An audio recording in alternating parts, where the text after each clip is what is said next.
Like, I just think it's so sad how many people don't realize it's money saved, right? It's just money saved. Wealth creation is money saved. Oh. It doesn't, like there are people there's a guy that before the '08 crash, had a hedge fund, and he did like $1.2 billion a profit, right? Which you like, okay, if I made then the average person would say, if I made 1.2 in 1 year, right? I'd be rich. I'd retire, right? I would never have to work again, right?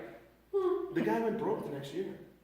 Because in the 1.2 billion year of profit, he went out and bought so many boats and so many helicopters and so many properties and so many that were not earning, they were sucking. As a matter of fact, he didn't buy them. He leased most of them, right? So that it was easy for them to take, they took his money and then they took the thing back just like that as soon as he couldn't pay. And but he supposedly spent like 1.4 billion, right? So he basically spent $200 million over what his profit was, what he made for the year.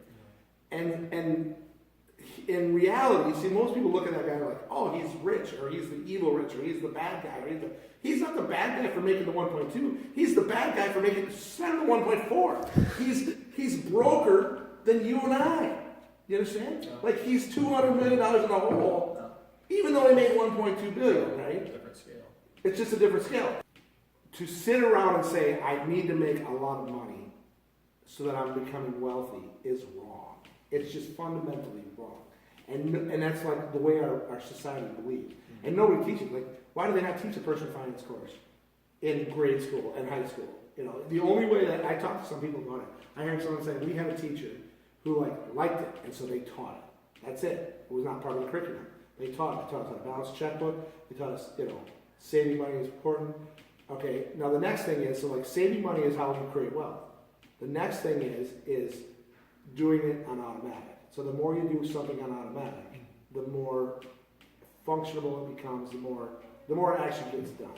Our society sits in that comfort zone.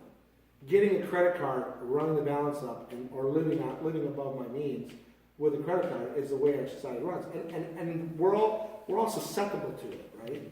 Meaning it's possible to do. And it's not necessarily bad. Like, I actually think credit card debt is good if it's being used to produce a profit, right?